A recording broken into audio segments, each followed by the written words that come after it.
So that's right, guys, that was me hitting the pavement on the 2023 Street Glide ST.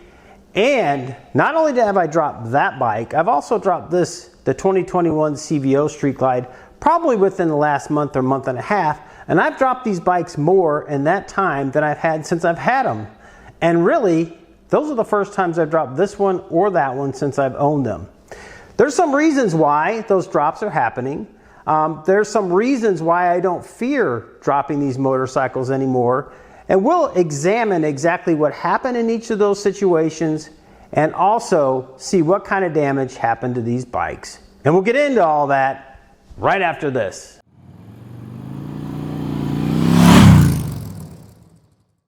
That's right, guys, dropping your bike. It's a fear that we all have, and I've done it twice within the last month and a half on these two bikes. I'm not embarrassed by it, and I'm going to tell you the reason why that's really happening. I have been practicing more in the last couple of months than I probably have normally starting up in the spring season. I generally try to practice more in the spring season to get ready for really the riding season here in the Midwest, which typically kicks off, April, May. I have a ride group I ride with. We start our rides in May. I'm teaching classes at Harley Davidson, so that usually kicks up in March. So for me, it's imperative that I feel comfortable with my skills. And there's really a reason I'm practicing more this year, and that's really because I'm trying to improve. I'm doing more exercises. I'm trying to push my limits. I'm trying to do more than what I could have done in the past. And it's just really something for me is a goal for this year and the coming years is I want to become a better rider. And becoming a better rider, in my opinion, and a lot of people's opinion, is when you can master controlling these bikes, these really heavy bikes at slow speeds. And there's a couple of reasons I feel really comfortable in practicing or pushing my limits beyond where I normally would practice even at slow speed skills. And it's two things that I put on these bikes. So the first item that I put on these bikes, because they don't come on it, and if you have a Street Glide or the old Street Glide Specials, CVO Street Glide, or Road Glide, they don't have saddlebag guards.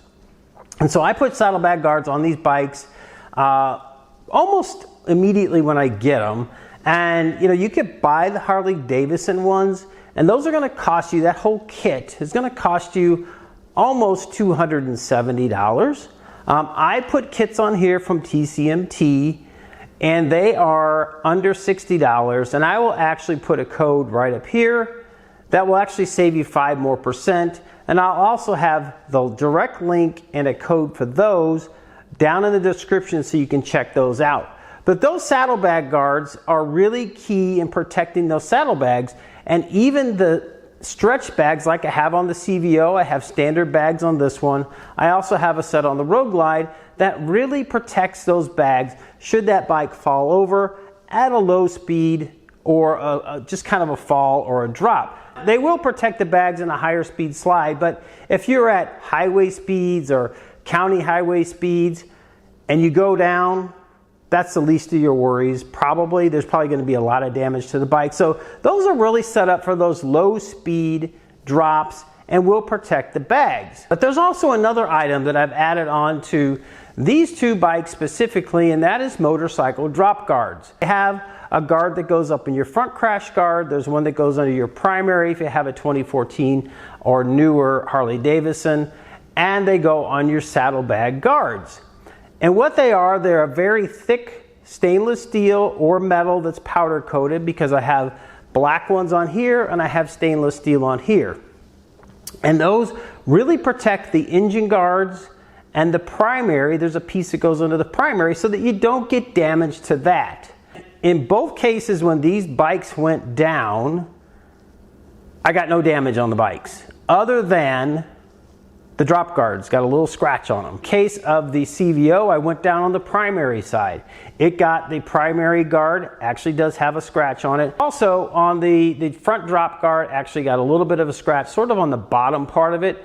But the rear one, actually, it got a little marred. No real damage that you could see on those. And honestly, the drop guards, if I didn't have those on there, my crash guards, my saddlebag guards, and the primary on this bike would have been scratched or even potentially damaged that primary, and that can be a very expensive fix. On the Street Glide ST, I went off on the other side. I went to the right instead of to the left.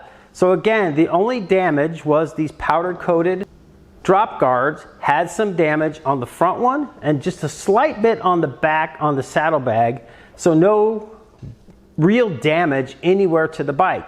Actually, when I dropped this bike, there was some other people watching. I was actually in a parking lot and they immediately ran over. I literally dropped it at no speed and they said, "Is your bike all right?" Because obviously, you know, a CVO paint scheme is very expensive and really very difficult if you can't even get it duplicated. The only option you really have is to get that from Harley Davidson. I did have to get a fender from Harley Davidson because I got hit on a trip back last year in Arkansas right after I had gotten the bike, and a front fender for this with the Harley Davidson, this paint scheme, the CVO paint scheme from the 2021 year. That fender, I believe, was around $900 and something just for the front fender, fully painted obviously. And again, that's from Gunslinger. Putting those saddlebag guards and these drop guards really saved these bikes and really had no damage to the bikes whatsoever.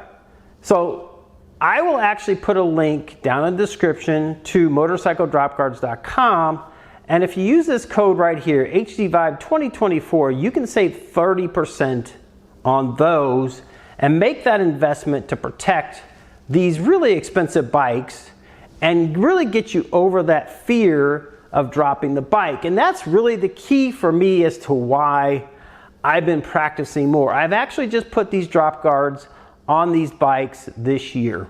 So for me, it's really taken away the fear of dropping that bike. And honestly, when I dropped this bike, I didn't even look at it. And I didn't even look at this bike when I dropped it because I knew there would be no damage to the bike. And for me, that is just peace of mind. And it really allows me to train harder, be a better rider, and be able to be fully in control of these bikes. So what happened that made me drop these bikes? So I actually have the video that you saw at the beginning of this when I dropped this bike. So I'm going to explain a little bit what happened. I've done that particular exercise, which is going through a curve and stopping at the end of the curve. So what I did, I started out through the curve. I started making the curve, which was to the right. And when I got to the Q-cones where I should stop and have my front tire placed, the bike was actually still leaned just a little bit, and I had applied both the front and rear brake, and the bike went down. Again, I was at very, very slow speed, so no damage, not even much to the drop guards, but that is something, an exercise that I've done, I'm not gonna say hundreds of times, but many, many, many times, and that's the first time that's ever happened. So I attribute it to, that's the first time I'd actually practiced it this year. And secondly, I had been training, that was probably the third day in a row that I had been training, so I was probably a little bit tired. So again, it gets down to making sure that you're physically and mentally able to ride your bike appropriately. Now, I was fine for what I was doing for that day, but I attribute a little bit of that to being just a little bit tired. The first time that I had done that exercise this year, and I subsequently went back and redid it and also did a quick stop in a curve, pulling out of the curve and straightening up the bike. So I knew I could do it. It was just, I just made a mistake. So the CVO, what happened when I dropped the CVO? So again, I was practicing. I was actually producing a video for the channel on tight turns from a stop. And after I put all the camera gear away, I wanted to practice some more. And the one thing I wanted to practice was something that Robert Simmons, Be the Boss of Your Motorcycle, says, trust and believe. So essentially I call it balancing the bike, and once that bike begins to teeter one way or the other, you have that throttle and that friction zone right there that you can let that out and then lift that bike up and straighten up the bike and not fall. Well, I had done it 5, 6, 7, 8 times in a row, no problem. And this time, I was balancing the bike for quite a while. I had it in the gray zone. I was ready to go, and the bike started leaning. I eased out the clutch, but not quite quick enough, and the bike just fell down on the primary side. I did it in front of others. Was I embarrassed? Kind of, but it wasn't the end of the world.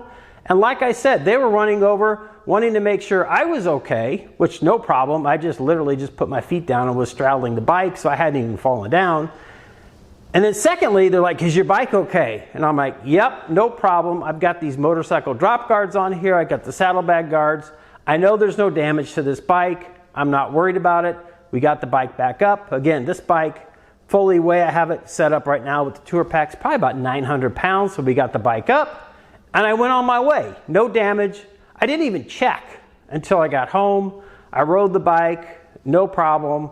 And just a little bit of marring on the motorcycle drop guards. So guys, that's what I wanted to talk about in this video. Again, it's super important to go out and practice.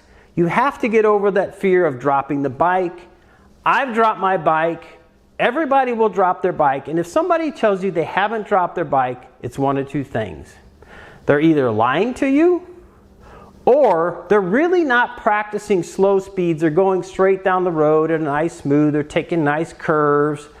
And someday they will be in a gas station or they will be in a parking lot and they will drop that bike because they're not practicing slow speed skills. To me, if you haven't dropped your bike, you're not pushing your limits of actually practicing hard enough to become a better rider.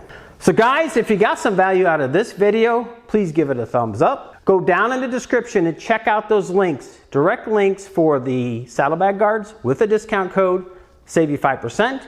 And a direct link to motorcycle drop guards. Again, you can get those in stainless steel or black and use the code HDVIBE2024 and save 30% off of that. Share this with your friends so that like-minded individuals who might be interested in learning more about why I drop these bikes or how drops happen and what damage could or couldn't happen if you have the right equipment on these bikes can learn more about that.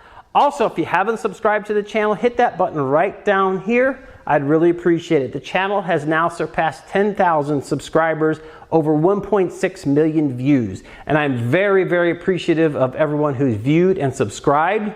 But over 90% of the views come from non-subscribers. So hit that subscribe button. And when you do subscribe, leave a comment down below saying I subscribe so I can personally reach out and thank you for supporting the channel. Also, don't forget to hit the bell icon and select all so you do get notified every time I do put out new content. I have over 250 videos on tips, tricks, rides, reviews, motorcycle skills, and installs on these Harley Davidson touring motorcycles. There's playlists by installs, by products, by motorcycle, and by motorcycle skills. There's bound to be something in those playlists that you will get value out of, save some money, save some time, do a project yourself, or learn just a little bit more about how to operate these motorcycles more confidently. And all of that is for free. I don't ask for anything other than giving it a like, leaving a comment down below. So with that, guys, I want to leave you with this thought. Life is short. Get out and ride the bike. Thanks for stopping by, and we'll see you on the next one. Bye now.